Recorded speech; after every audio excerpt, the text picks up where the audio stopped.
BJP के गढ़ कहे जाने वाले खूंटी विधानसभा सीट पर जहां पिछले 5 बार से लगातार नीलकंठ सिंह मुंडा खूंटी के विधायक रहे हैं, उस सीट पर जेएमएम ने की सेंधमारी, जिसके साथ ही बीजेपी के 5 बार से लगातार विधायक रहे नीलकंठ सिंह मुंडा का 6ठी बार विधायक बनने का सपना चकनाचूर हो गया।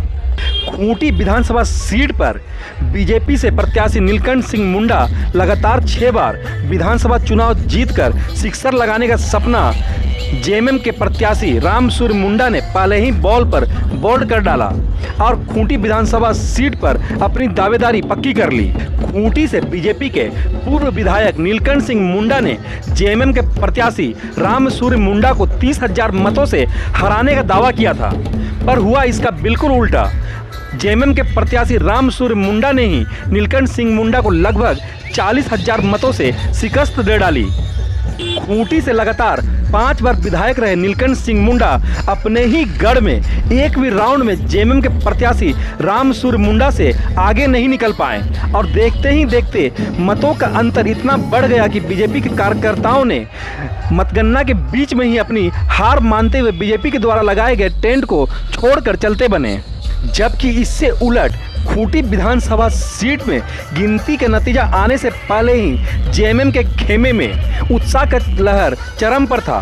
कार्यकर्ता आतिशबाजी कर रहे थे, रंग गुलाल खेल रहे थे और डीजे के धुन पर नाच रहे थे।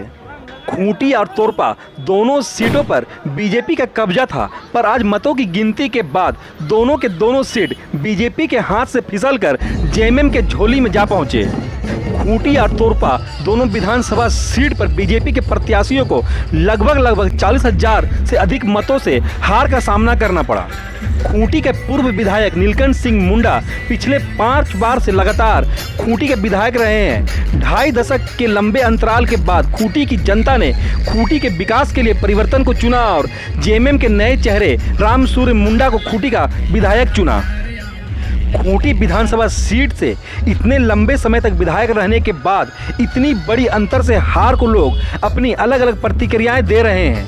कुछ लोग इसे खूंटी में विकास को नहीं होना मान रहे हैं, तो कुछ लोग जेएमएम के द्वारा की गई योजनाओं को जेएमएम की सफलता का राज मान रहे हैं। बहरहाल जो भी हो, खूंटी की जनता ने खूंटी और तोरपा सीट पर मतदाताओं ने पुराने विधायकों को नकारते हुए नए चेहरे और युवा शक्ति को मौका दिया है।